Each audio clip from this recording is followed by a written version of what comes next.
Thanks very much, Graham. And thank you, everybody, for allowing me a few minutes of your time. Literally just a few minutes for some late-breaking news about MoLeNET. If people aren't sure what it is, this is what MoLeNET is. And there are two quite important things in terms of money connected to MoLeNET. One is that the Learning and Skills Council are putting £6 million into MoLeNET. And if people don't know who the Learning and Skills Council are, they're the body that funds essentially all post-14 learning except for universities.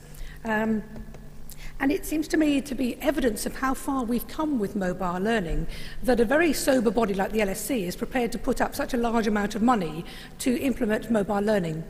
And it seems to me we've come a very, very long way. When Stephen Heppel and Jeff Stead and myself were starting our big R&D project in 2001, people thought we were a bit peculiar. And certainly they wouldn't have given us £6 million in those days. So we've really moved forward in terms of M-learning. Also, the MoLeNET projects are shared cost projects, so they require the schools and colleges involved to put up some of their own money and also to invest a lot of their own staff time and resources. So quite a commitment from organisations who have a lot of demands on their funding and on their time.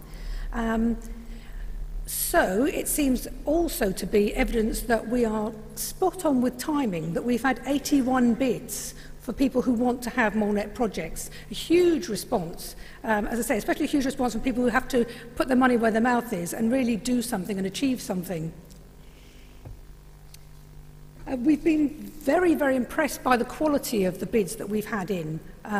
Huge enthusiasm from the sector, really, really good ideas about what people want to do with the handheld technologies and addressing all sorts of target audiences and subject areas. And it's been very hard for us to make decisions about who actually gets funding to carry on with these projects. Just a little overview. As I said, £6 million and 81 bids. What we've decided so far, as of today, is who we're going to give the money to in terms of the larger projects. So we've got 15 projects that we've just told today we're going to go ahead with. And we'll probably fund about another dozen projects, and we'll be letting those people know probably on Monday. Okay. So these are the names of the lead colleges for the larger MoLeNET projects. Now, in almost all cases, that's the lead college, but they have a number of partners who may be other FE colleges, other sixth form colleges, in many cases schools, in some cases local education authorities, work-based learning providers, adult and community learning providers, charities, but those are the leads organisations for those bids. And I'm quite pleased that we've got a fair spread across the country. There are a few little gaps, but essentially we seem to have a fair spread across north, south, east, west, etc. Very, very quick flick, all sorts of different kinds of handheld technologies being used in these various projects.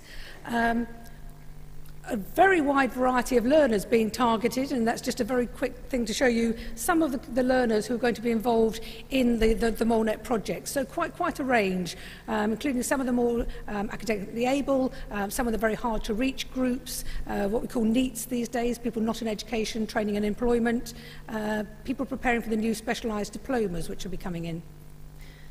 And a very, very quick overview of some of the subject areas that the learning will be going on in. So, again, a huge range of learners doing all sorts of different things and using mobile learning. Okay, that's really all I've got to say at the moment.